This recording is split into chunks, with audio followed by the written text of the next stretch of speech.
Meus amados irmãos e irmãs, um bom dia a todos. É com grande alegria que nós nos reunimos mais uma vez no dia do Senhor para adorá-lo, para buscá-lo. Nós estamos felizes porque esse é uma data que nós podemos mais uma vez dizer: Senhor, muito obrigado, porque é o momento que o Senhor separou na história da humanidade, no calendário humano, para o bem das almas, para o bem da tua igreja, daqueles que têm aliança contigo, daqueles que te amam. Então nós vamos, meus amados irmãos, com alegria agora, mais uma vez, adorar ao nosso Senhor publicamente, no nosso lar. Vamos nos reunir com alegria, vamos convidar, como nós ouvimos, no Salmo 122, nesta quarta-feira, vamos convidar todos para que parem agora os seus pés, junto às portas da adoração ao Senhor, e vamos cultuar a Ele, vamos glorificar a Cristo, nosso bendito e amado Salvador, e vamos também ouvir uma porção da sua palavra, pasto verdejantes, é o pão do céu, é a palavra de Deus, são mais doces do que os favos de mel, e nós vamos orar para que essa palavra tão bendita, celeste, ela venha fazer efeito, impacto na nossa vida cristã. Vamos orar? Vamos buscar a bênção de Deus para esta hora? Senhor amado, muito obrigado pela tua santa pessoa, Senhor. Pelo Deus que o Senhor é, em caráter justo. O Senhor é um Deus verdadeiro, santo, que tem nos mostrado o caminho da retidão, de uma vida consagrada ao Senhor. Nós agradecemos, Senhor, porque o Senhor criou o ser humano para a tua glória e para o teu louvor. Mas nós nos desviamos, Senhor, em Adão. Nós, Senhor, temos sido levados a cometer pecados horríveis contra a tua pessoa, Senhor, e temos entristecido durante todos os dias da nossa existência, porque nós vivemos de uma maneira corrupta. Nós somos, ó Deus do céu, famigerados pecadores, e nós entendemos que no nosso estado caído em que nós vivemos, Senhor, nós não merecemos ao Senhor. Nós não merecemos, Senhor, viver contigo. Nós não merecemos ter uma relação com o Senhor. Nós não merecemos ter uma aliança com o Senhor. Mas nós, Senhor, te louvamos. Não obstante tudo isso, o Senhor resolveu enviar o teu Filho amado, o Senhor Jesus Cristo, para morrer naquela cruz do Calvário, para vencer o lugar, para entregar a justiça. E muito obrigado, Senhor, porque é pela justiça dele que agora nós temos paz com o Senhor. Agora nós podemos, Senhor, pedir perdão e o Senhor nos perdoa. No sangue dele o Senhor nos purifica. E é na cruz do Calvário que nós temos esperança de vida eterna, Senhor. Obrigado, Senhor. É um dia em que nós nos enchemos, Senhor, de satisfação, porque nós nos escondemos, Senhor, na cruz de Cristo. E é nele que nós esperamos as tuas bênçãos espirituais, celestiais. Senhor, que o Senhor cuide da nossa família, que o Senhor, por favor, aplane os nossos caminhos até a Jerusalém celestial. Nesta hora também, Senhor Jesus, por favor, nos permita te adorar, te magnificar com cânticos espirituais, com hinos de louvor ao Senhor. Que o Senhor mais uma vez permita que o Espírito Santo nos guie a tua santa palavra e que nós possamos aprender uma grande lição da tua parte para o nosso coração nesta manhã. Fica conosco, nos abençoa, Senhor, é o que nós te pedimos no nome de Jesus. Amém. Vamos cantar, meus amados irmãos, para iniciar esse período de louvor e adoração ao nosso Cristo amado. Vamos cantar o hino de número 106, Fonte Carmesim. Vamos todos juntos cantar esse hino. Pegue aí, por favor, o seu inário, ou no celular mesmo, abra, Novo Cântico, Inário Presbiteriano, número 106, Fonte Carmesim.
Vamos ainda todos cantar, meus amados irmãos, vou até os confins da terra proclamar tua palavra. Vamos todos juntos cantar esse cântico.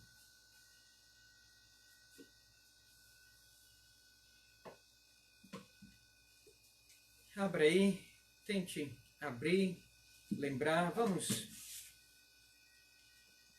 vamos cantar todos juntos. E vamos adorar ao nosso Senhor e amado Jesus Cristo.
Vamos todos juntos.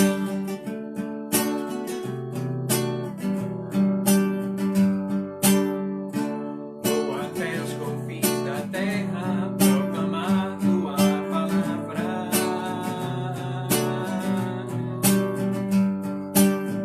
anunciar o amor de quem morreu e se entregou por mim.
Meus queridos e amados irmãos, vamos passar para a segunda parte da nossa devocional nesta manhã.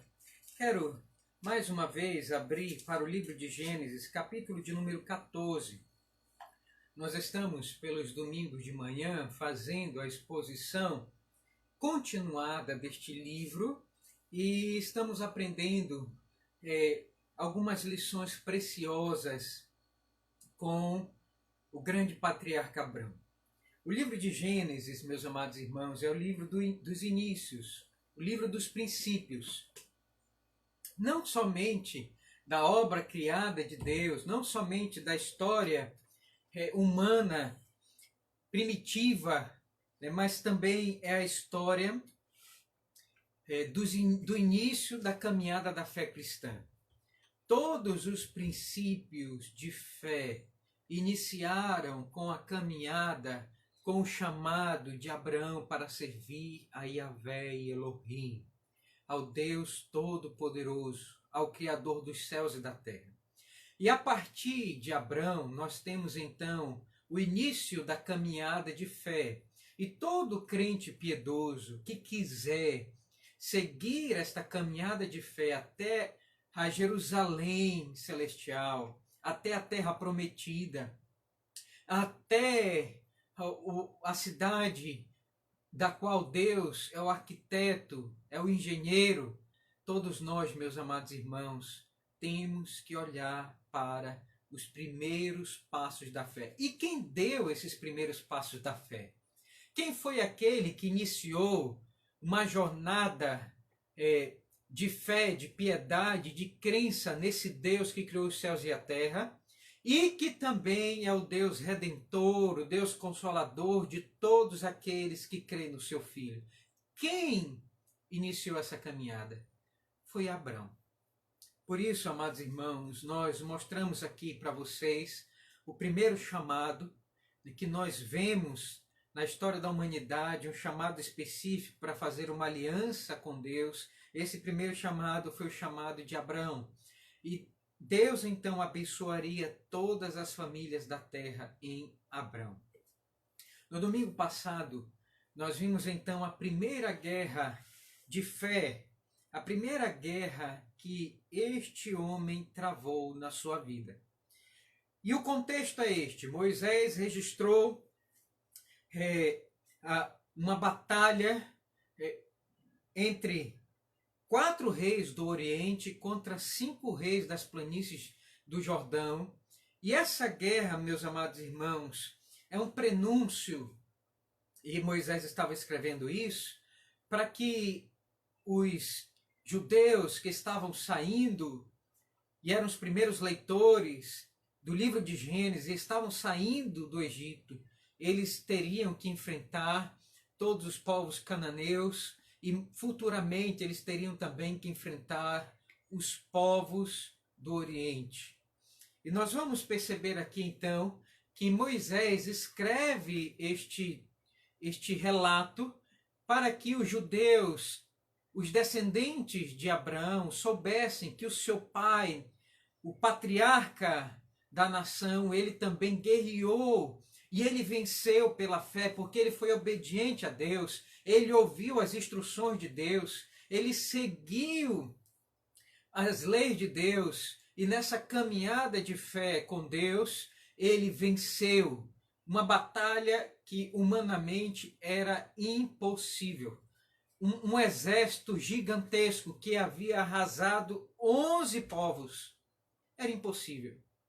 Mas nós vamos perceber que quando Deus está do nosso lado, Deus, o Deus que é chamado Deus dos exércitos, guia por nós. Ele é a arma mais poderosa que qualquer homem pode ter. E a fé nele é este instrumento. E nós vamos perceber que todo aquele exército, ele foi destruído por causa da fé de Abraão. Nós vemos então no domingo passado que Abraão, ele se preparou para a guerra, ele batalhou firmemente esta guerra e ele teve vitória após vitória, perseguindo esse exército até a Síria, até a capital Damasco, derrotando todos os inimigos, todos aqueles que haviam levado Ló, sua família, tinham levado as pessoas de Sodoma como cativos. E nós vamos perceber então Abraão vencendo com 318 homens, e ele então volta, e ele está de caminho, voltando para a região próxima ao Mar Morto, ele está então descendo, irmãos, fazendo a caminhada de volta do norte para o sul, e ele vai ter um encontro com dois reis. Com dois reis. Isso está registrado do verso 18 até o verso de número 24. Nós vamos ver aqui então o primeiro que Abraão entrega ao Senhor.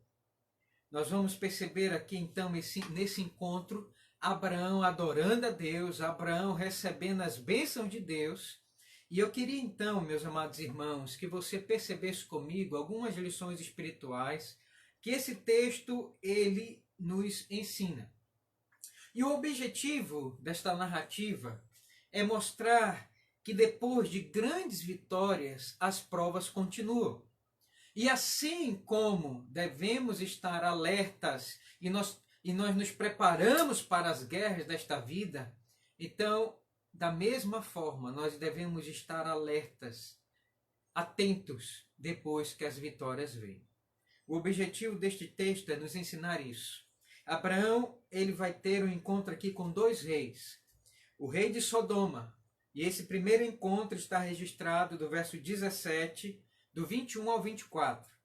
E depois nós vamos encontrar aqui um segundo momento, um segundo encontro com o rei de Salém, que está registrado do verso 18 a 20. Quais são as lições que esse texto tem a nos ensinar? Eu queria que você prestasse atenção comigo agora, olhasse para o texto, e nós vamos perceber aqui, meus amados irmãos, o que está acontecendo. Olhem comigo, por favor, então, o primeiro encontro está aí a partir do verso de número 17, capítulo de número 14 de Gênesis. Vamos ler? Diz assim. Após voltar Abrão de ferir a Quedorlaomer, e os reis que estavam com ele, saiu ao encontro o rei de Sodoma no vale de Savé, que é o vale do rei. Vamos observar o que está acontecendo aqui neste primeiro encontro? Em primeiro lugar, nós vamos perceber aqui o local. Vai registrar aí Moisés que o local em que Abraão se encontrou com esse rei, o rei de Sodoma, que havia sido derrotado e a sua cidade havia sido destruída, os bens haviam sido tomados, as pessoas haviam sido tomadas. Esse rei de Sodoma, que no verso de número 10 possivelmente caiu dentro de um poço de betume, ele foi preservado, a sua vida foi preservada, deveria ter morrido. Mas esse rei, por algum milagre, ele foi preservado, não sabemos como, e ele então, sabendo, ouvindo que Abraão foi perseguir os exércitos do Oriente, esse rei então saiu no encalço de Abraão. Possivelmente as notícias elas correm, elas precedem Abraão, chega ao ouvido deste rei, Bera é o seu nome, ele então sai ao encontro de Abraão.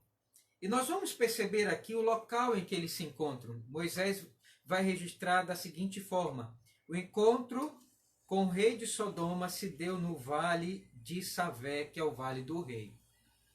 Por que nós devemos notar, irmãos, esse detalhe aqui? Esse detalhe é importante para nós entendermos a localidade onde Abraão estava.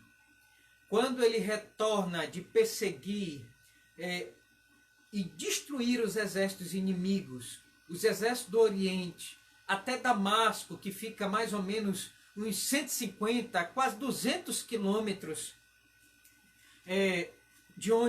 da planície do Jordão, nós vamos perceber então, meus amados irmãos, que esse encontro se dá no Vale do Rei. O Vale do Rei, os estudiosos registram que fica 4 quilômetros de Jerusalém. Isso vai propiciar o encontro com o segundo rei, que ouve as notícias de Abraão estar passando próximo ali, de Salém. Então isso propicia que Melquisedeque também vá ao encontro de Abraão. Então o Vale do Rei, era um vale, uma planície, pequena planície, que estava a 4 quilômetros ali de Salém. Nós vamos perceber isso em 2 Samuel, capítulo 18, verso 18, quando Absalão, ele constrói um monumento para si, e vai dizer que essa construção se deu a 4 quilômetros de Jerusalém, no Vale do Rei. É o mesmo vale que se encontra aqui. E eu queria frisar isso, né? Esse encontro se dá a 4 quilômetros de Salém, que é Jerusalém.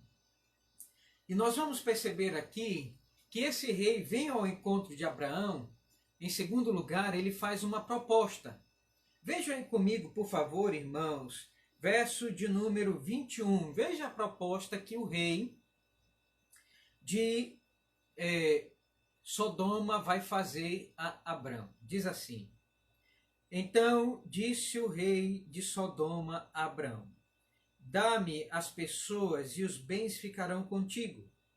Mas Abraão lhe respondeu: levantas a mão ao Senhor, o Deus Altíssimo, que possui os céus e a terra, e juro que nada tomarei de tudo que te pertence, nem um fio, nem uma correia de sandália, para que não digas: eu enriqueci Abrão. Nada quero para mim, senão o que os rapazes comeram, e a parte que toca aos homens, Aner, Escol e Manre, que foram comigo, estes que tomem o seu quião. Meus amados irmãos, o nome do rei de Sodoma era Bera.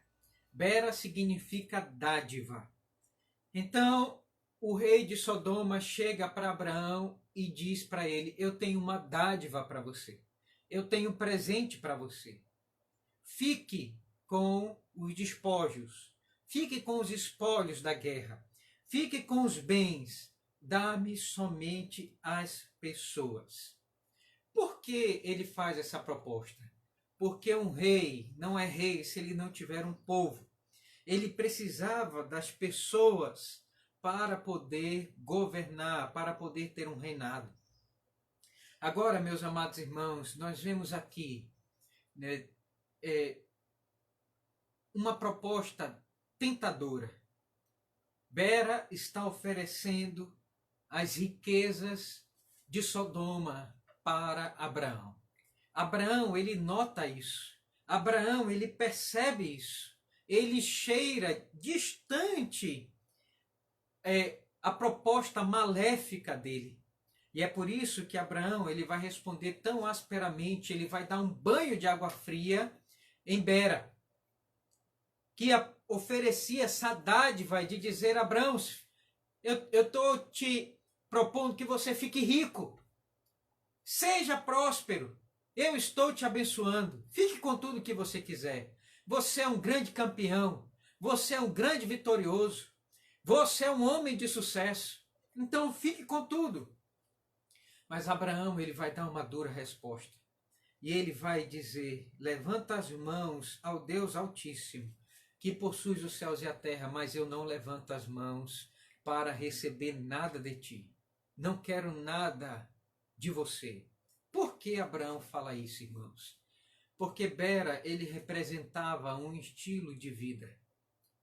Assim como os crentes piedosos têm um estilo de vida, Bera também representava um estilo de vida. E Bera era um rei perverso. Bera era um rei mau. Bera era um rei liberal. Era um rei imoral. E ele representava todo este estilo de vida que os habitantes de Sodoma, eles viviam, vivenciavam, eles amavam este estilo de vida. E percebam, meus amados irmãos, que Abraão, ele não está dando aqui a mão para fazer aliança com Bera. Vai dizer que ele levanta as mãos para o Deus Altíssimo, mas ele não dava a sua mão. Bera estendeu a mão: pegue na minha mão. E Abraão rebate todas as propostas imorais, lascivas, todas as propostas permissivas, liberais deste homem, que estava abraçado com um mundo, que era um homem que representava o império das trevas, o império da destruição. É isso que Sodoma representa, a palavra Sodoma significa queimando. E tudo o que chegava próximo de Sodoma queimava. Essa foi a escolha de Ló, e vejam o que aconteceu com a vida de Ló, irmãos. Percebam que vai dizer aí, no capítulo de número 13, verso de número 12, que Ló, ele estendia suas tendas até Sodoma. Mas quando ele chegou próximo de Sodoma, todos os seus bens, todos os seus pertences foram queimando, todas as suas tendas foram vendidas, e ele teve que morar dentro da cidade, quase que com nada. E depois de queimar tudo e queimar até a cidade, ele foi habitar numa caverna. Percebam o declínio daqueles que escolhem viver uma vida mundana com o rei de Sodoma. Percebam, meus amados irmãos e irmãs, o que era Abraão dar as mãos e fazer aliança com o rei de Sodoma. Tudo iria queimar, como aconteceu com Ló. Possivelmente Abraão, ao retornar, disse: Ló, fique comigo. Ló, por favor, busque o caminho de retidão e de santidade, de fé em Deus. Mas nós vamos perceber, irmãos, que Ló voltou para Sodoma. E o seu destino foi morar, perder tudo e morar numa caverna. E ter relações incestuosas com as suas filhas posteriormente. Perceba então que Abraão ele vai dar aqui uma resposta dura para Bera. E ele vai dizer: juro que não tomarei tudo o que te pertence, nem o fio, nem uma correia de sandália, para que não digas eu enriqueci Abraão. No verso de número 24, nós vamos perceber que Abraão ele fez uma coalizão, ele fez uma aliança com Aner, Escol e Manre para poderem lutar contra os reis do Oriente. E ele não obrigava que esses homens tivessem a mesma fé com ele e tivessem a mesma cosmovisão dele. Ele permitiu então e disse que Aner, Escol e Manre eles poderiam então tomar o seu quinhão, o que eles quisessem. Mas ele não tomaria nenhuma sandália, nenhuma correia de sandália de Bera, que ele levasse tudo. Percebam, meus amados irmãos e irmãs, aqui, esse encontro, que nos alerta que depois de grandes vitórias, vem ao nosso encontro, bater a nossa porta, mais decisões, mais propostas, para poder corromper o nosso coração, para corromper aqueles que são piedosos, para desviar do caminho do Senhor aqueles que são chamados para andar numa vida de retidão. E nós vamos perceber aqui então o segundo encontro. E esse segundo encontro se deu com Melquisedeque, rei de Salém. Percebam comigo, por favor, o verso de número 18, meus amados irmãos, o segundo encontro aqui. Vamos olhar? Melquisedeque, rei de Salém, trouxe pão e vinho. Era sacerdote do Deus Altíssimo. Abençoou ele Abraão e disse: bendito seja Abraão pelo Deus Altíssimo, que possui os céus e a terra. E bendito seja o Deus Altíssimo, que entregou os teus adversários nas tuas mãos. E tudo lhe deu Abraão o dízimo. Perceba aqui o que está acontecendo. Em primeiro lugar, eu queria que você observasse que quem chegou em primeiro lugar para poder falar com Abraão foi o rei de Sodoma. E em segundo lugar, o rei de Salém. Mas perceba, irmãos, que Abraão ele vira as costas para o rei de Sodoma. Ele não fala em primeiro lugar com o rei de Sodoma. Ele vai em primeiro lugar falar com o rei de Salém. Eu queria que você notasse aqui algumas coisas. Em primeiro lugar, quem é Melquisedeque? O nome Melquisedeque significa rei de justiça. Rei de justiça. E a cidade de Salém, que ele governava, vem Salém vem da palavra Shalom, que significa paz. Então esse rei era um rei de justiça e ele governava na cidade que vem da paz. Perceba aqui o contraste com Bera, dádiva, e Sodoma, queimando. Melquisedeque, meus amados irmãos, ele é conhecido na história bíblica por ser o rei da justiça e por governar Salém, que é o rei da paz. Melquisedeque, possivelmente, irmãos, ele é um tipo de Cristo. Alguns vão dizer que ele era Cristo pré-encarnado. Cristo, antes da sua encarnação, ele se encontra com Abraão. Mas nós vamos entender esse texto e nós vamos entender Melquisedeque como sendo um personagem histórico, um tipo de Cristo. Ele apontava para Cristo, para aquele rei que seria o rei da justiça e seria o rei da paz. Observem comigo, por favor, meus amados irmãos, o que diz Hebreus, capítulo de número 7. Olha a interpretação que o Novo Testamento vai fazer de Melquisedeque apontando para Cristo. Abram comigo, por favor, todos juntos. Vamos perceber aí, no capítulo de número 7, os autores do Novo Testamento, eles vão interpretar Melquisedeque como sendo um tipo de Cristo, como sendo sombra de Cristo.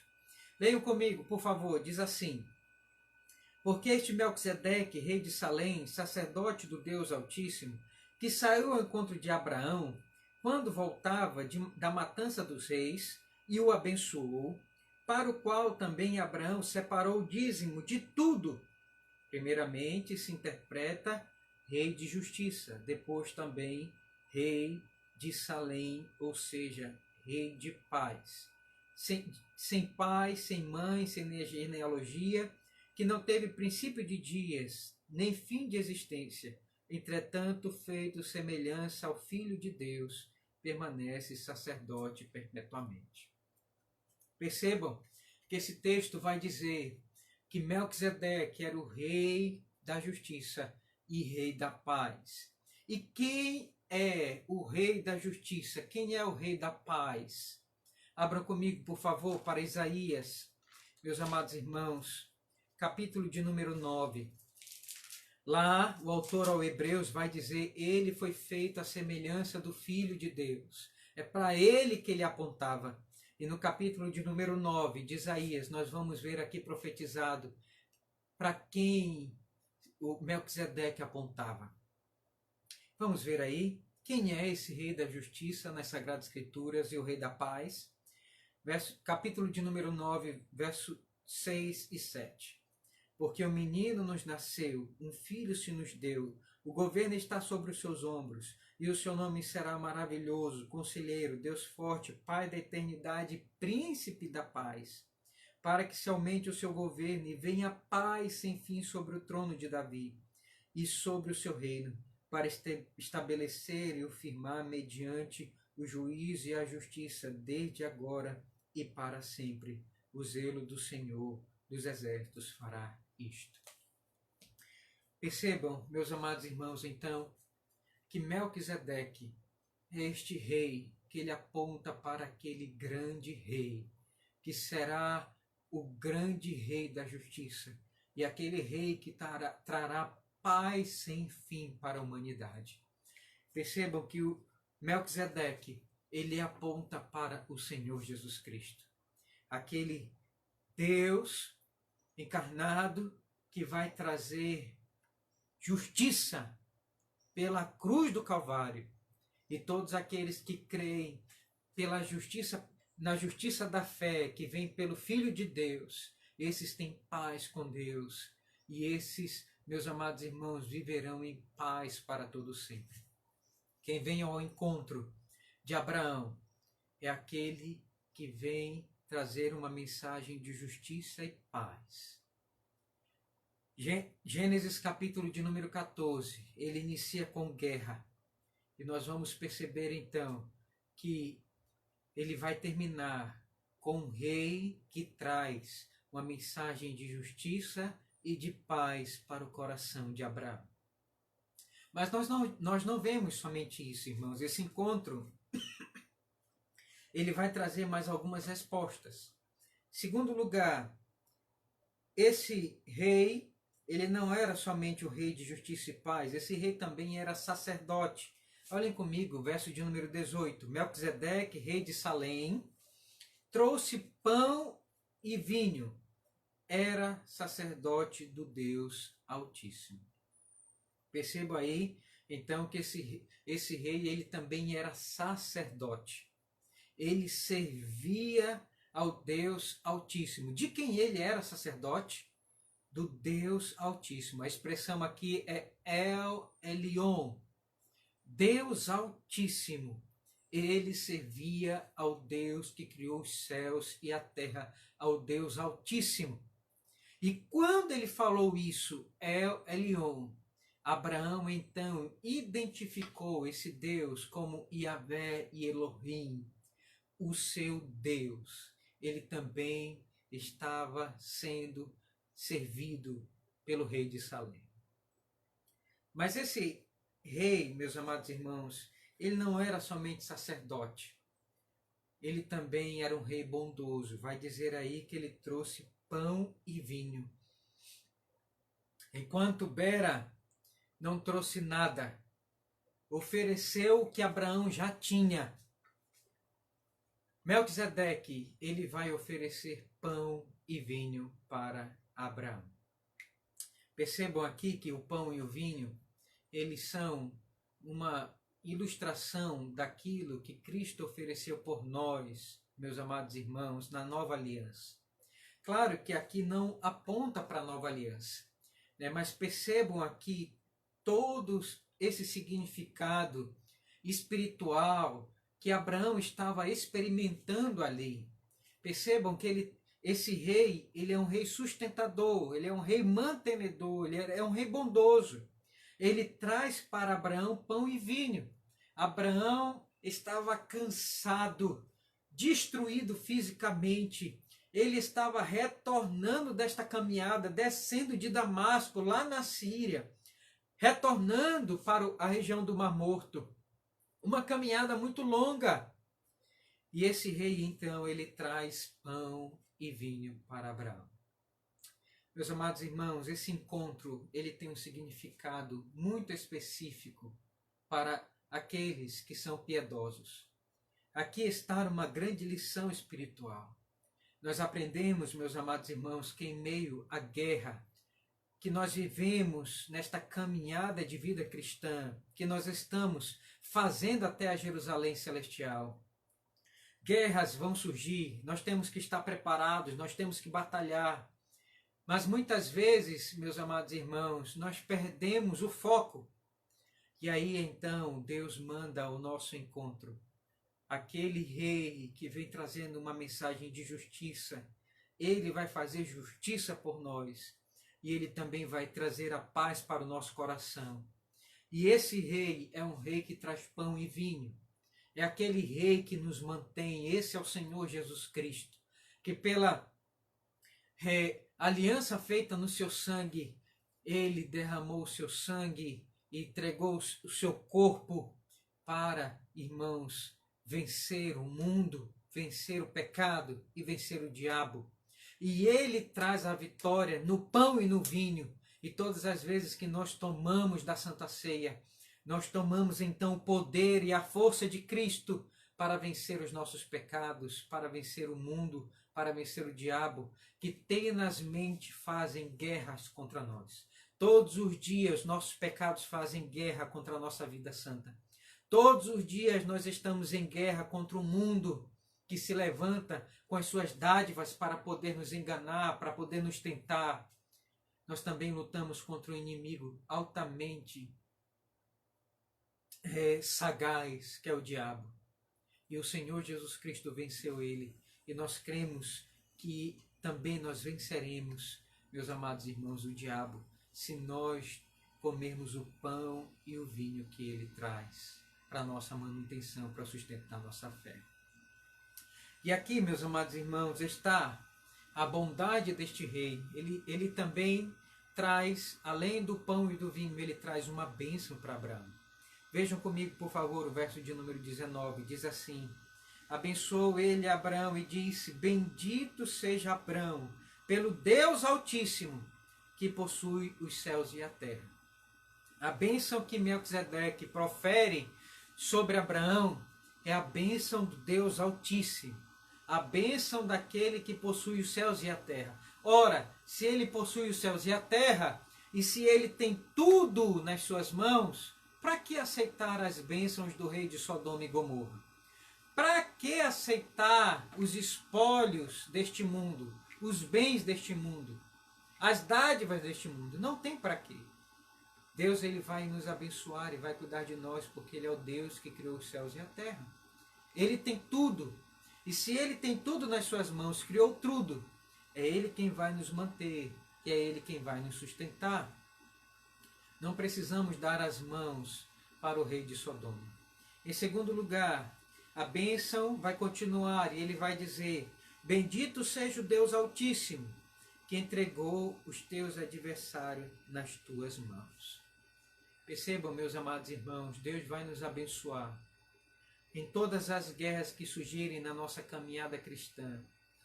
Nós vamos ter a bênção de Deus para vencer todos os nossos adversários. Todos eles. Nenhum ficarão em pé. Por quê? Porque nós militamos não no nosso nome, mas nós militamos no nome do Deus Altíssimo. Vejam a importância disso, meus amados irmãos. Vejam a importância disso. E vai finalizar dizendo aí no verso de número 20, e tudo lhe deu Abrão o dízimo. Esta é a primeira vez que nós vamos ver aqui no Antigo Testamento a palavra dízimo. A palavra dízimo significa 10%. E 10% de tudo aquilo que Abraão, ele recebeu de vitória, os espólios da guerra, 10%, Abraão entregou para o rei de Salém. E o rei de Salém, então, entregou isso em oferta ao Deus Altíssimo. Percebam que Melquisedeque, ele era sacerdote do rei Altíssimo. Então, Abraão, ele entrega o dízimo a Melquisedeque, sacerdote do Deus Altíssimo. E Melquisedeque, ele entrega a Deus. Percebam, meus amados irmãos, aqui, que o dízimo, ele está antes da lei mosaica. E nós entendemos que o dízimo, ele é um princípio, então, instituído por Deus para o povo judeu, para a sua igreja, até o fim da era cristã. Percebo aqui que esse princípio ele deve ser observado.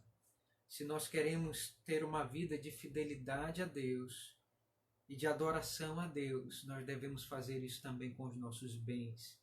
Abraão fez isso, ele deu o dízimo de tudo o que ele tinha em mãos. Da vitória que ele teve da guerra, ele entregou aos pés de Melquisedeque. E esses são dois encontros. Eu quero concluir aqui nesta manhã dizendo isso. Esses são dois encontros, duas batalhas que Abraão teve depois da vitória dos reis do Oriente. Aqui estava duas escolhas.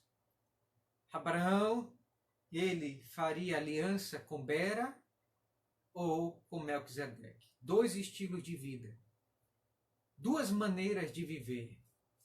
E nós vamos perceber que os piedosos são aqueles que se juntam com aqueles que têm uma mensagem de justiça e de paz. Nunca de dádivas e tentações que vão se queimar e vão se destruir neste mundo. As dádivas deste mundo, meus amados irmãos, elas são passageiras. Claro que elas são belas e elas tentam. E elas vão dizer que você vai ter uma vida de sucesso. E elas vão dizer que você vai ter uma vida abençoada, de riqueza neste mundo. Mas o verdadeiro cristão, ele sempre prefere a dureza da vida, quem sabe até a pobreza. Como disse Abraão, eu não quero nem um cadastro, nem uma correia de sandália. Eu prefiro levantar as mãos ao Deus Altíssimo. Eu prefiro a mensagem de Melquisedeque, o Rei da Paz. Eu prefiro viver uma vida de retidão, de dureza, do que uma vida de liberalidade, do que uma vida libertina, promíscua, que vai se queimar e vai queimar até o inferno. Abraão, mais uma vez, ele fica do lado de Deus, do que do lado daquele que veio a trazer uma mensagem do rei satânico, do diabo, para Abraão. Percebam que esse encontro, meus amados irmãos, esses dois encontros, ele fala ao nosso coração. Percebam aqui os ensinos espirituais que esse texto trouxe para os seus primeiros leitores, que foram judeus, como também para nós, irmãos, que estamos na caminhada de fé, que estamos na caminhada para Jerusalém Celestial. Nós vamos, irmãos, ter vitórias nesta vida. Se nós batalharmos pela fé, se nós seguirmos na fé, nós vamos ter grandes vitórias. Mas nós não podemos tirar a atenção. Nós não podemos fechar os olhos, dormir em momento algum, porque as tentações elas virão. As propostas deste mundo virão. Por isso nós não podemos baixar a guarda em nenhum momento. Eu quero concluir nesta manhã fazendo algumas aplicações que esse texto traz para a nossa vida. Eu queria que você visse comigo isto nesta manhã. Quais são as lições práticas que esse texto traz para a nossa vida cristã? Em primeiro lugar, eu já falei isso no domingo passado, mas eu queria registrar mais uma vez. Gênesis capítulo de número 14, meus amados irmãos, nos mostra em primeiro lugar que Deus é um Deus que trabalha também nos bastidores. Nós vamos perceber nos capítulos, meus amados, anteriores de Gênesis, que Deus é um Deus que ele age diretamente, mas é um Deus, irmãos, que aqui no capítulo de número 14, ele age nos bastidores. E ele mostra a responsabilidade humana na caminhada da vida cristã. Deus está conduzindo Abraão, às vezes, nos bastidores. E é assim também que Deus faz com a nossa vida. Às vezes nós não vamos entender por que Deus está fazendo isso, quais são os motivos, mas nós entendemos que Deus, ele está dirigindo os nossos passos em todos os momentos. Segundo lugar, a segunda lição que nós aprendemos é que nós somos separados do mundo, mas não somos indiferentes ao mundo. Leiam comigo, por favor, o que diz João, capítulo de número 17. Vamos ler todos juntos? Abra sua Bíblia comigo. O que diz João, capítulo de número 17, verso 15 e 16? Vamos ler? Diz assim: Não peço que os tires do mundo, e sim que os guardes do mal. Eles não são do mundo, como também eu não sou. Meus amados irmãos, percebam aqui, e essa é a grande lição que Gênesis 14 nos mostra, é que nós somos separados deste mundo. Jesus ora, meus amados, por nós que estamos no mundo. Jesus ora para que Deus não nos tire. Mas neste mundo, nós não podemos permanecer indiferentes. Esse mundo é um mundo em guerra, esse mundo é um mundo que está em grande turbulência por causa dos seus pecados, do estado caído em que o mundo e a humanidade está. Mas, meus amados irmãos, nós devemos observar tudo isso e não podemos ficar indiferentes. Uma hora, estas guerras vão bater na nossa casa, como bateu na porta da tenda de Abraão, quando Ló ele foi levado cativo. E todos nós, crentes, devemos entender que somos chamados por Deus a sermos separados deste mundo, mas nós não podemos ser indiferentes. Nós não podemos ficar estáticos às guerras que este mundo passa. Eu e você temos que também batalhar e também ajudar, e com a nossa profissão e com a nossa vocação, nós também devemos interferir nas guerras que este mundo trava, e nós devemos levar uma mensagem de justiça e de paz. Esse é o legado que Abraão nos deixa aqui em Gênesis 14. Nós, às vezes, não queremos nos envolver, mas haverá momentos que não podemos ficar indiferentes. E nós, irmãos, como este mundo, nós vamos ter que pregar uma mensagem de justiça e paz neste mundo. A terceira lição que Gênesis capítulo de número 14 nos ensina é que nós devemos lutar pela salvação dos nossos parentes. O amor de Abraão por Ló levou ele a arriscar a sua própria vida para salvá-lo.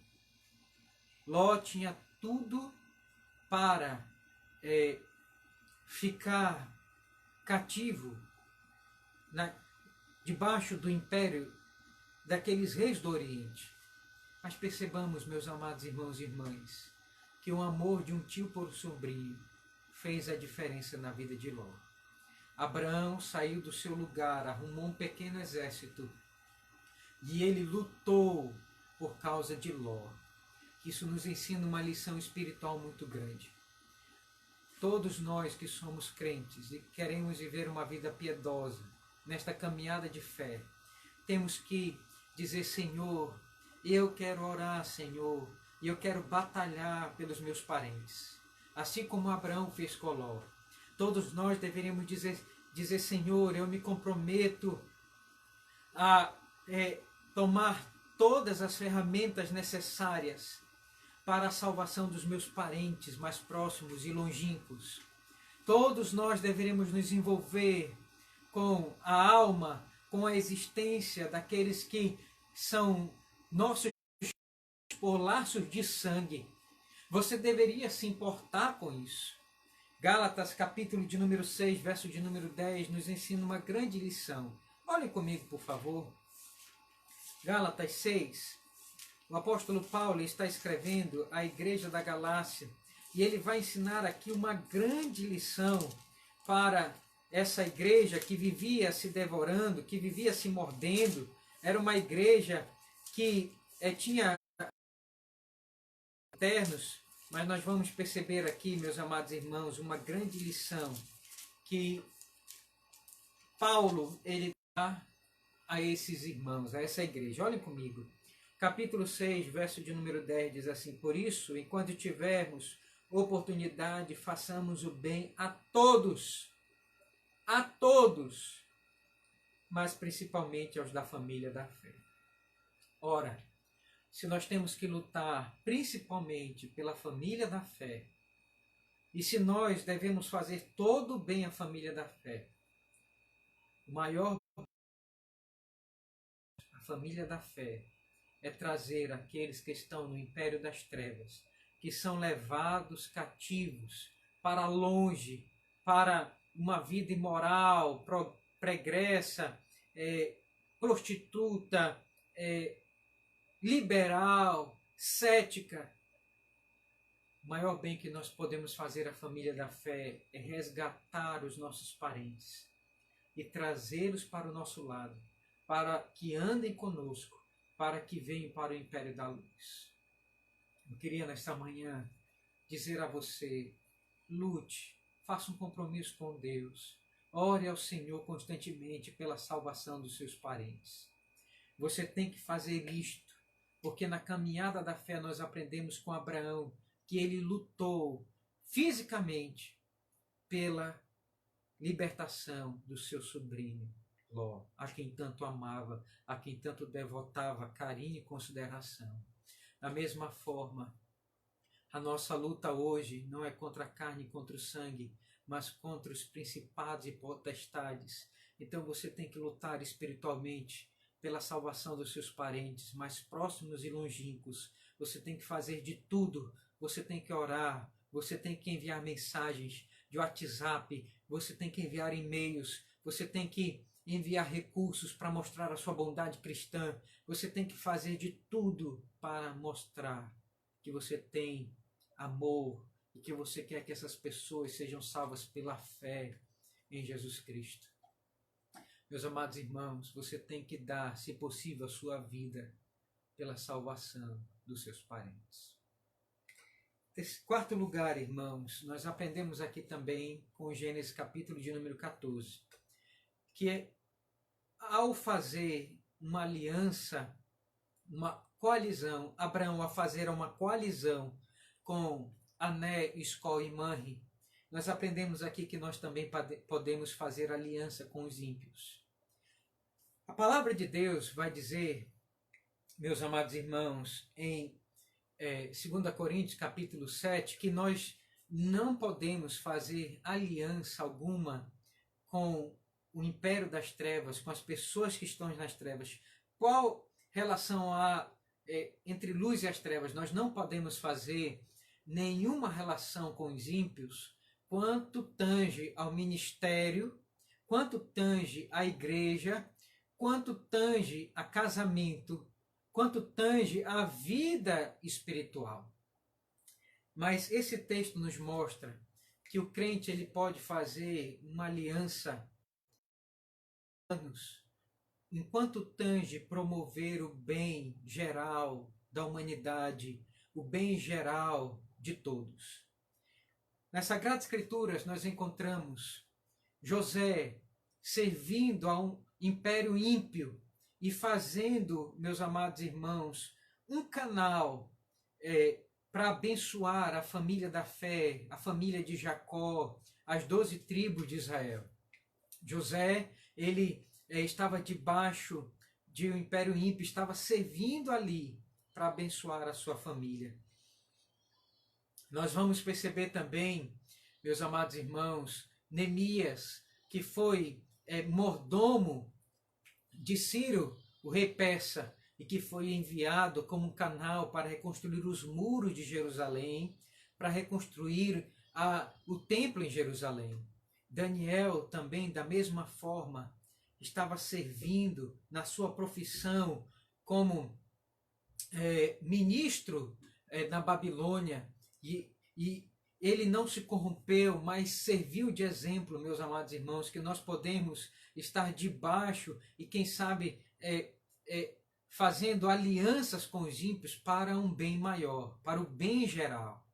Então nós percebemos aqui vários exemplos bíblicos que nos ensinam que nós podemos andar de braços dados com eles, quanto tange a nossa profissão, quanto tange a nossa vocação, quanto tange servir para o bem e o progresso do Estado, servir para o bem comum. Nós podemos, então, e a palavra de Deus nos mostra que nós podemos fazer isso. Abraão fez uma aliança com esses homens para poder resgatar toda aquela população que foi levada. Então, se nós pudermos, irmãos, nos arriscar para poder fazer o bem para a humanidade, nós devemos fazer. Eu queria que você olhasse isso comigo, né? Claro, com as restrições devidas, porque a palavra de Deus diz que nós não devemos viver com aqueles que estão em trevas. Então, nós temos essa noção, mas em que algumas ocasiões, para promover o bem, nós devemos servir aqueles e fazer aliança para fazer um bem maior e um bem geral. É por isso que o crente, ele pode ser um professor, ele pode ser um mestre para poder ensinar, pode ser um pedagogo para poder ensinar as crianças, os jovens, adolescentes a serem um cidadão melhor. É por isso que o cristão, ele pode ser um médico, para que com a sua profissão ele sirva, ladeado junto com outros médicos que não são crentes, ele fazer o bem, servir aos enfermos, aqueles que têm necessidade de saúde, fazer uma vacina contra a Covid. Então percebam que nesse sentido nós podemos então fazer alguns compromissos para o bem geral da humanidade. Né? E é nesse sentido que nós podemos servir também na nossa sociedade, hoje, nos nossos dias. Você tem que compreender isso também. Em quinto lugar, meus amados irmãos, eu queria que você entendesse que a vitória que nós temos nesta vida é uma vitória de fé. E toda vitória de fé é uma vitória sempre do menor sobre o maior. Todas as vitórias que nós temos na vida, Gênesis capítulo de número 14 nos mostra que um império invencível, uma coalizão de 4 reis que destruiu 11 povos, Abraão então com 318 homens, ele consegue vencer o império maior, uma força maior, porque esta é a vitória da fé. Sempre é assim.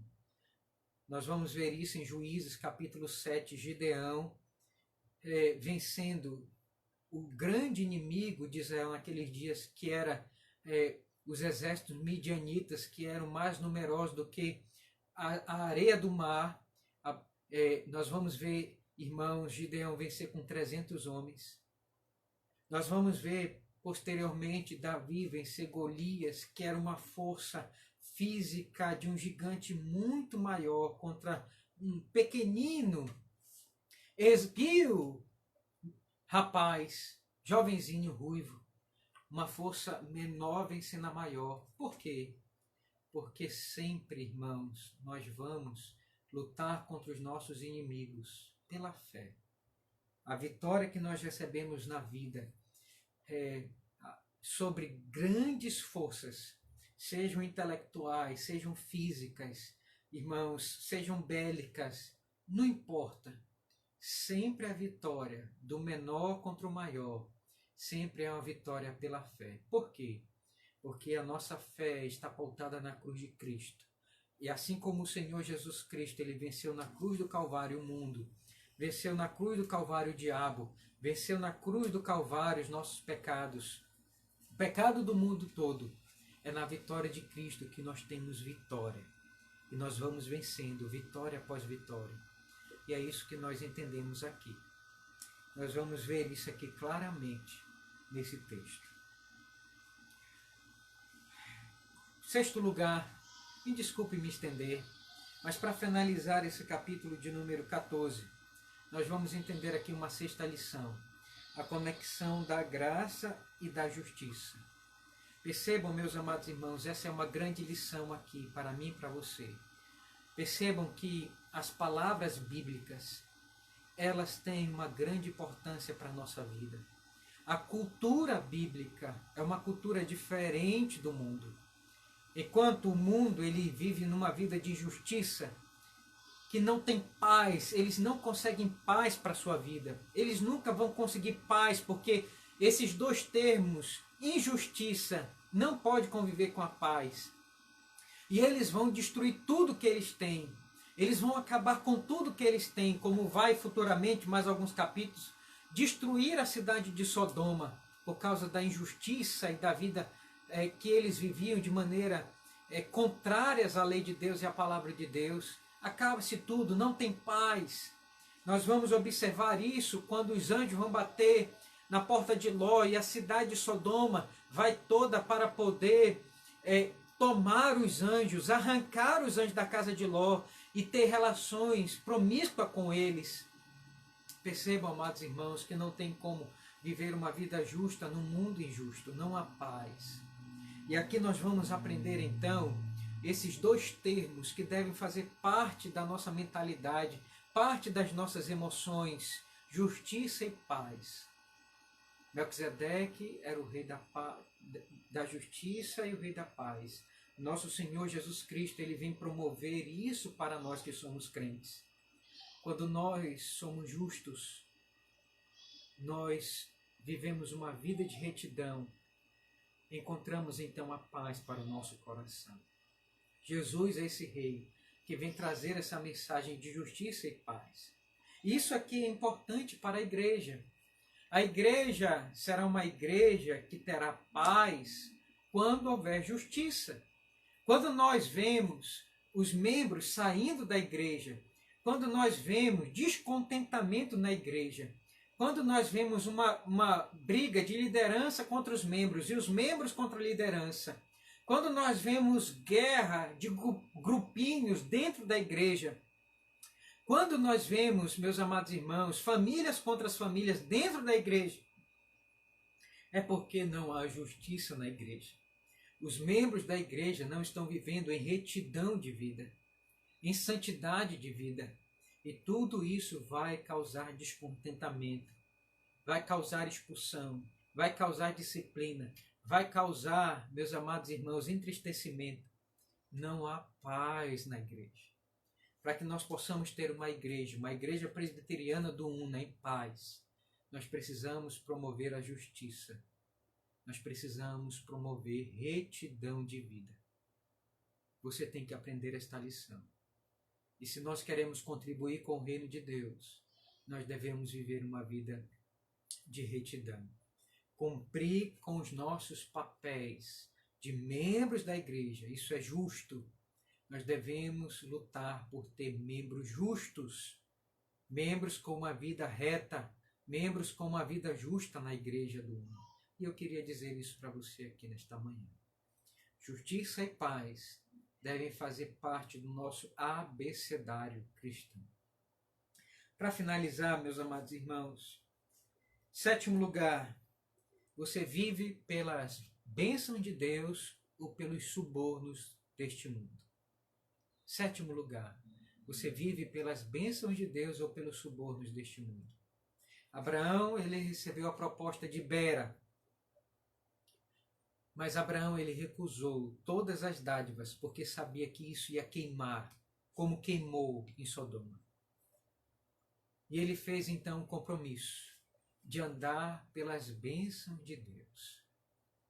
E eu queria que você visse aqui, né, a proposta deste homem, que ele pediu: dá-me as pessoas.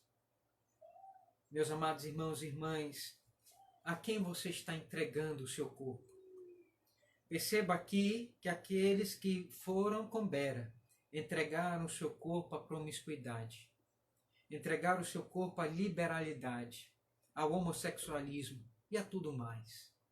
Percebam a quem você está entregando o seu corpo. Você quer os subornos deste mundo? Então possivelmente você vai entregar o seu corpo a este mundo. Mas aqueles que aceitam as bênçãos de Deus, entregam o seu corpo a Deus. Leiam comigo, por favor, Romanos, capítulo de número 12. Bera está pedindo a Abraão: dá-me as pessoas, dá-me as pessoas. Fica com os bens, mas eu quero as pessoas. Para que, essa é a proposta do diabo, para poder usar o corpo das pessoas, né, na sensualidade, na promiscuidade, na licenciosidade, para destruir o corpo das pessoas. Bera pediu: dá-me as pessoas, o diabo também perde o seu corpo. Meus amados irmãos, isso aconteceu com Sansão. O diabo pediu o corpo de Sansão e Sansão entregou. O diabo pediu o corpo, né, de Davi para o adultério e Davi entregou.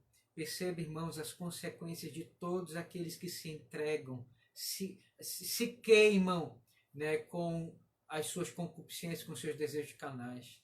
Tudo vai se acabar. Veja como é que acabou a vida de Sansão, veja como é que acabou a vida de Davi. Mas percebam, por favor, comigo, como é que acaba a vida daqueles que aceitam as bênçãos de Deus e não o suborno deste mundo. Romanos capítulo 12, verso 1 e 2 diz assim: rogo-vos, pois, irmãos, pelas misericórdias de Deus, que apresenteis o vosso corpo por sacrifício vivo, santo e agradável a Deus, que é o vosso culto racional. E não vos conformeis com este século, mas transformai-vos pela renovação da vossa mente, para que experimenteis qual seja boa, agradável e perfeita a vontade de Deus. todos aqueles que amam a Deus, que querem entregar o seu corpo a Deus, eles dizem: Senhor, eu me consagro ao Senhor. Senhor, o meu corpo é teu, a minha língua é tua, as minhas mãos são tuas. Senhor, eu quero me entregar ao Senhor. Senhor, eu quero me consagrar ao Senhor. Eu não quero viver uma vida, Senhor, como viveram aqueles que foram para Sodoma. Eu não quero viver uma vida mundana. Eu não quero me entregar à licenciosidade carnal. Senhor, eu quero viver para Ti. E eu vou consagrar a minha vida, e o meu culto será consagrado ao Senhor, será santo ao Senhor no Teu altar, porque a minha vida está santa no Teu altar. Perceba, irmãos, que o seu culto ele é agradável, é santo, quando o seu corpo ele é consagrado e ele é santo ao Senhor. Entregue-se ao Senhor, como Abraão se entregou. Não se entregue aos convites deste mundo, porque o seu culto não vai ser recebido por Deus, porque o seu culto é carnal. O culto agradável a Deus é um culto santo, reto, perfeito, quando nós andamos de maneira santa, agradável e perfeita diante dele. Por fim, meus amados irmãos, vai dizer aqui em 8º lugar, também é para a igreja hoje. Essa é a 8ª lição, para finalizar. Percebam aqui que a palavra dízimo e a ação de entregar o dízimo está antes da lei mosaica. Então nós entendemos que este é um princípio, irmãos, para todas as eras, para todas as épocas, para todas as pessoas, para a igreja em todos os tempos. Deus, ele quer que você consagre 10%. Antigamente, as pessoas entregavam, irmãos, 10% das suas colheitas, dos seus animais. Mas hoje, nós entendemos que nós devemos entregar 10% do nosso sustento financeiro para o bem da igreja, para a manutenção da igreja. Então nós entendemos que ao entregar o dízimo, você não está entregando para o pastor, você não está entregando para o tesoureiro. Vejam que Abraão entregou para Melquisedeque e Melquisedeque entregou para Deus. Da mesma forma, nós entregamos para a igreja. Nós entregamos, meus amados irmãos, na tesouraria, colocamos no gasofilácio, entendendo que esses dízimos chegarão a Deus, porque é Deus quem recebe. E esse é o princípio, essa é a história em volta ao dízimo. E nós temos que entender isso claramente. Irmãos, viver uma vida de fé. E o dízimo é uma vida de fé. Então, dizem muitos hoje que o dízimo não é para os nossos dias. Que hoje somente é oferta. Meus amados irmãos, realmente o dízimo não é para os nossos dias. Porque Jesus, ele entregou 100% da sua vida para a sua salvação. Nós não deveríamos dar 10%. Nós deveríamos dar 100%, como era no Novo Testamento. Mas como a igreja, e nós entendemos isso, essa é a posição da igreja presbiteriana, né? Nós não somos capazes de entregar 100%, então que nós entreguemos pelo menos 10% para o bem da igreja, para o bem do reino de Deus, para que sirvamos ao Evangelho, para que haja sustento em missões, para que haja Bíblia, Novos Testamentos, para que a igreja tenha condições de sustentar o pastor e todos aqueles que dependem, né, da igreja. Meus amados irmãos e irmãs, o dízimo é para hoje. Se nós não somos capazes de entregar 100%, que nós entreguemos pelo menos 10%. É o mínimo que nós podemos, então, honrar a Deus, honrar o ministério pastoral, honrar missões, honrar atividades evangelísticas, honrar aos necessitados que dependem, né, também das ofertas da igreja. Todas essas lições estão envolvidas aqui em Gênesis, capítulo de número 14. Que Deus nos abençoe por esta palavra e por essas verdades nesta manhã. Amém. Vamos orar? Obrigado, Senhor amado, por essa manhã na Tua presença. Que acabamos de ouvir. Senhor, por favor, abençoa a Tua igreja no poder do Teu Santo Espírito, para que essas verdades ecoem ecoe nos nossos corações para todo sempre. Fica conosco, Senhor, porque o Senhor é o Senhor dos exércitos, aquele que luta as nossas lutas, aquele que nos sustenta e nos abençoa com a tua justiça e com a paz do teu Filho. No nome de Jesus oramos. Amém.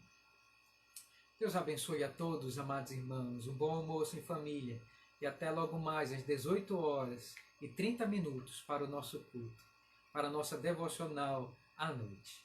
Fiquem com Deus. Amém.